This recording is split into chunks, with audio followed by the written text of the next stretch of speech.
How's everybody doing out in Sacred Cow Internet Land? Alex Jones here.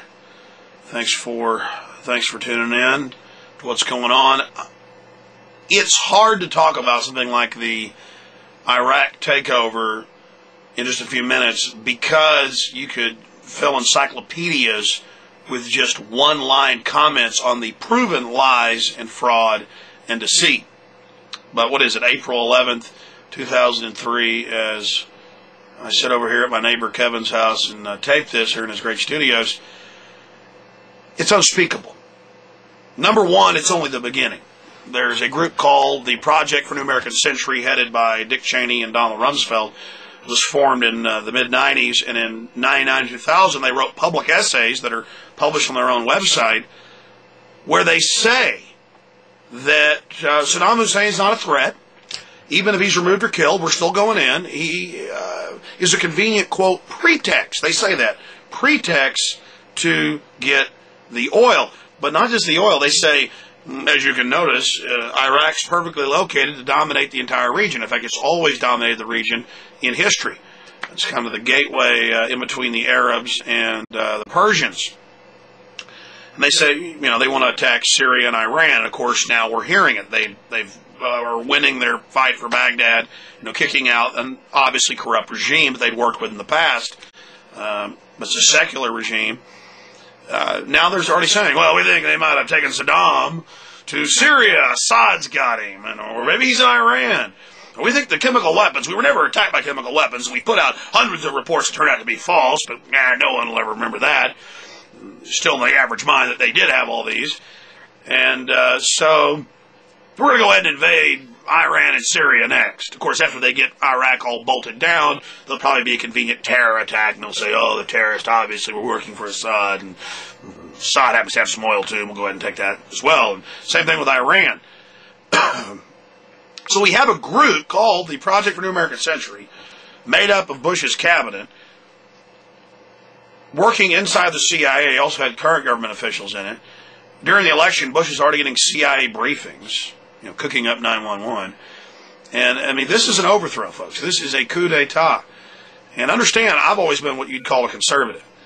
I'd cut my teeth on the radio, TV attacking Bill Clinton, who's just a New World Order shill as well. But with Bush, they're going after everything. They want it all now. And understand, they said, well, get behind our troops now out there in the Gulf. The road home for our boys comes back from Baghdad. Well, here's the problem. I've read the plans. They're public. Right here at UT a few weeks ago, we went and shot video of it. It was a Council on Foreign Relations meeting at UT. It was called The New World Order was the name of the meeting. And they had Anne-Marie Slaughter, the dean of Princeton. They had former CIA Director James Woolsey, who they say is probably going to be the head guy in Iraq now with the oil cartel dictatorship. And we go to this meeting, and they say, this is World War IV. We can't let the press know, or the people, this is World War IV. We plan to invade all these countries. We've got 62 on the hit list. And we're going to have national ID cards. We may have to put all Muslims in camps here in America. We're there getting video of this. We've heard it on a local TV show. We're going to put it in a documentary. And then Woolsey, a week later, is on CNN saying it's World War IV. He didn't add the camp part and the ID card part. And so not only does the road home for our troops never end, they're not coming home until they've done some other dirty work. And then you hear all this sick propaganda about how it's Operation Iraqi Freedom on every channel with the same cutout. That's not what free countries have, where the news channels all flash the same slogans in the same order, just in case you didn't know that. I'm sure most of you know that. There's just so many facets of this corruption.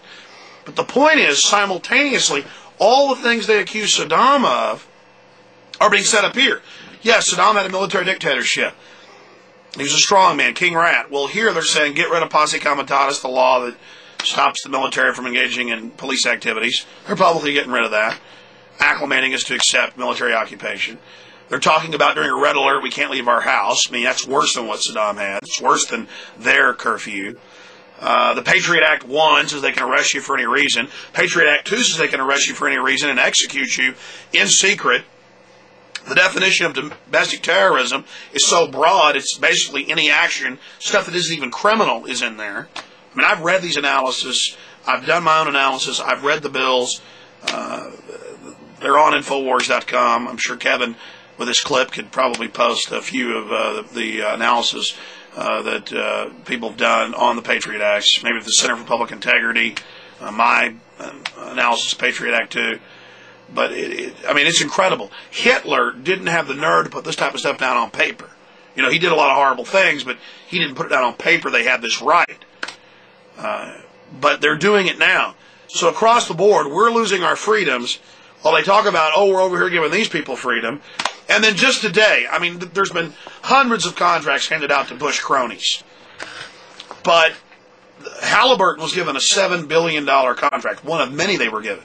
And when there was heat on the subject, Halliburton gave up like a $10 million contract, some little side one. And the headlines were all, oh, they gave the contract up. For those that don't know, Halliburton was CEO'd by Cheney until 2000. Big oil company. Subdivisions, Brown and Root, who made most of the money off the Vietnam War. I mean, it's the same sick story over and over again. And he's going to get $7 million just off one of his contracts. And then I'm watching a press conference. This is just one day. See, it's information overload. And Ari Fleischer, the press secretary, is up there, and a reporter asked one good question. I watched like an hour press conference, and nothing serious was asked. One lady says, Ari, what's going on with the contracts? They're being given out almost exclusively to contributors to the Bush campaign. These are hundreds of billions of dollars of contracts. What is the White House doing? And he says, what do you mean? The White House isn't involved in giving out contracts. We don't do that. It's like saying Santa Claus isn't involved in Christmas. I mean, the White House runs it, controls the State Department and the agencies that are publicly giving these out. I mean, it's just Richard Pearl and Armitage and Wolfowitz and Cheney and all of these people are personally in businesses, multiple businesses. They all own part of Carlyle Group, which if you want to buy weapons from a U.S. or even foreign company, you got to go to them and broker it through them. I mean, there's always been corruption, but this is unspeakable. It's at levels never seen.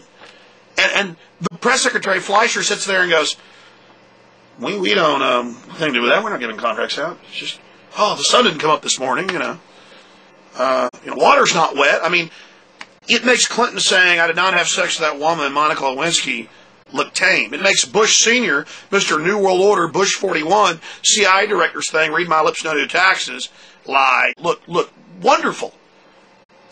Two more examples. And again, there's hundreds just today, because I'm not on the radio. I've sat there just wrapped, watching the lies, physically becoming ill. They got this general on Fox. I got all this on tape. We're going to make a film. Me and Kevin are in the future on this, and I've been compiling a lot of the stuff. Or maybe Kevin will make a film and I'll make one. Who knows? But I'm sitting there taping this, and they got this general on Fox, and he goes, and the lady, the info babe, goes, well, they found all these lavish bunkers that hold only 300. What does this mean that they only held 300? What does that say about the thought of the Iraqi people?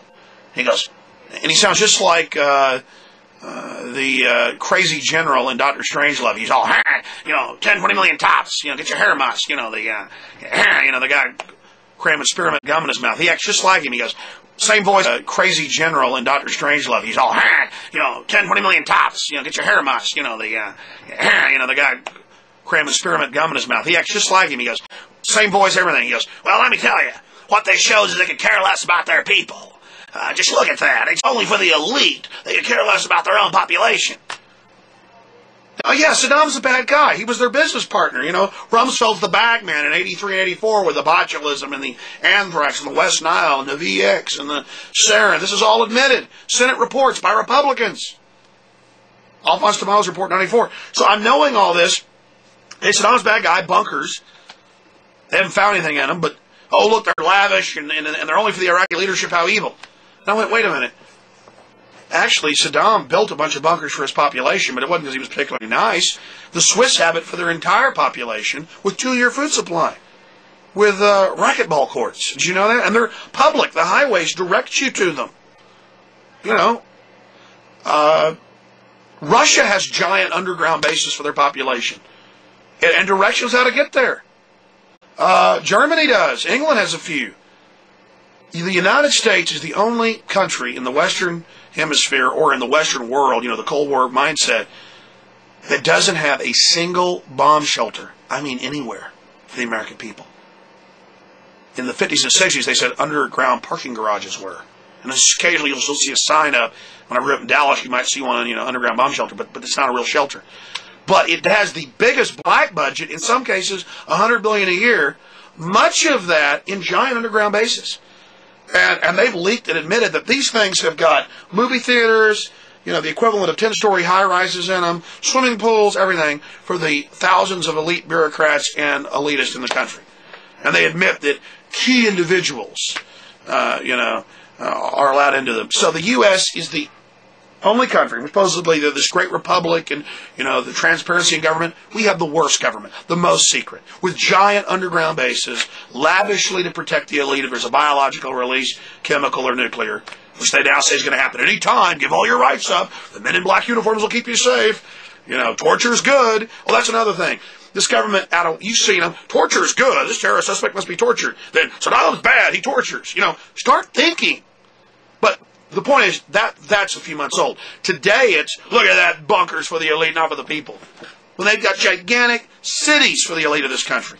When the Russians and the Swiss and the Germans have them all for their people and tell them how to go there. It's insane. You think you have freedom, so you've gotten conned. You're like an idiot who thinks you're not getting taken to the cleaners by a scam artist. Or some poor woman who gets in a car with Ted Bundy. Now, you're riding down the road. I'm telling you it's Ted Bundy. You're in the Volkswagen. You've seen his face on the news. Wake up and jump out of the car. I don't care if you have to roll and you get some scuffs and it's painful and your neighbors think you're weird for telling the truth. Whatever. We got to jump out of the car, folks. He's taking us to tie us down and bite holes in us, okay? I mean, these people are nuts. They're building camps. I've made films about it. I've been to them. They now admit it. Relocation, for your safety, all this. Last lie. This is just today. For a month, I've been taping at least 4 hours a day, just randomly selecting news channels and taping 4 hours a day. I have hours of them saying, in the week before the attack, the generals, the same generals, well, let me tell you what we're doing. Pentagon's got the cell numbers and the phone numbers, and they're contacting the Iraqi Republican Guard generals. They're saying, lay down, don't fight. We might even give you a job. We'll take care of you. You're going to be okay. And Rumsfeld gets up, Mr. Skuldron, and he gets up, Skeletor. Well, we are talking to a lot of the generals, a lot of them, blah, blah, blah. So if it happens, we're going to collapse quite quickly, and blah, blah, blah. Then I'm watching CNN and MSNBC. It's the same script, minute by minute. There's an incredible new conspiracy theory out from Al Jazeera television. These Arabs, it's incredible. These stupid conspiracy theories. They say that we had this incredible victory because the Republican Guard gave up. Because they'd been contacted and told to lay down, that they'd be taken care of. How ridiculous. I mean, early on, they wanted you to accept the war, so they told you it'd be easy because they were getting them to go along. And now they want to act like how great big warriors they are. So they say, that's not true. What scares me is now, in an Orwellian fashion, the lies aren't like a year apart like they used to be, changing the whole script. Now it's week to week.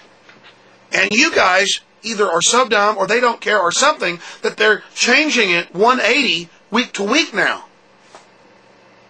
I mean, I don't even know what to say. It's world government. It's totally tyrannical. And some are saying, the right wing's going, well, Bush sure stood up to the UN. Let me tell you. Well, let me tell you. Get past the rhetoric. It's already been set up. The UN's going to get the so-called trust fund, 1.2 to 1.4 trillion, and they're going to loan the Iraqis their own money back. And Iraq's conservatively got 4 to 5 trillion. Some say 8 trillion in oil. So they're giving them 1/4 of what they've got conservatively at interest, loan sharking. And most of that'll be, debt for, and then that's why they encourage the looting to go on and on. Why burn down a government ministry after the government people have already left? That's the people's infrastructure now. But see, they encouraged it. They always do this. It's just incredible. They tear out a country, the IMF World Bank plan, we've got their own documents. They want it all blown out, totally destroyed, so then they can come in and rebuild the whole infrastructure and the people are dead or slaves. So the UN's all part of this. The UN had to play the part of a good cop, so the Iraqis will accept them later as the savior. Oh, the bad American cop came in and slapped you around. We're here to run things now, but we're good, so you don't fight back against us. It's all just propaganda, folks. Our government, the globalists, the New World Order gang, founded the UN in this country in 1945 at a military base. out in California, Presidio. The whole thing, it's a rubber stamp. So left, stop thinking the UN's over there saving you. They're part of all the butchering and control. They're just playing the part of the good cop. And stupid right wing, stop thinking that Bush is fighting with the evil UN. This is all a way to manipulate and control all sides. That's why they keep winning, because people aren't sophisticated enough to understand that the globalists are masters of controlling paradigms. It's up to you. I've told you about 1/1000th of what's going on, and you can learn for yourself and just check it out for yourself. That whole thing with the statue in downtown Baghdad, it got confirmed and it came out in BBC that there was like 20 people in the square, most of them hired, most of them part of the new government that's coming in, the puppet Iraqis who've been living in England and the U.S. So, that was stage 2. It's just incredible. And of course, Iraqis that have lived under tyranny are now they've got pictures of the new king rat, the new strongman Bush, and they're kissing him. Same ones we go, we're going, Saddam kissing him. It's just a perfect slave mask now for the globalists. The Iraqis are going to be more enslaved at the end of this. You watch. Now they say Franks is staying there for 5 years. They're going to put in 24 to 22 sub-directors, ministries. There's no elections. They'll handpick some guy and have an election, in 10 years, and it'll be the dictator like the Shah of Iran. Just wake up and realize how serious it is, because the same enslavement techniques that are being used in Iraq have already been used against you. You're changing the rules to take your pension funds. No one even knows it until they take your fund. They're taking the health care from all veterans 65 and up. It's just, the government's butchering everything. God bless you all. Cool. Let's see.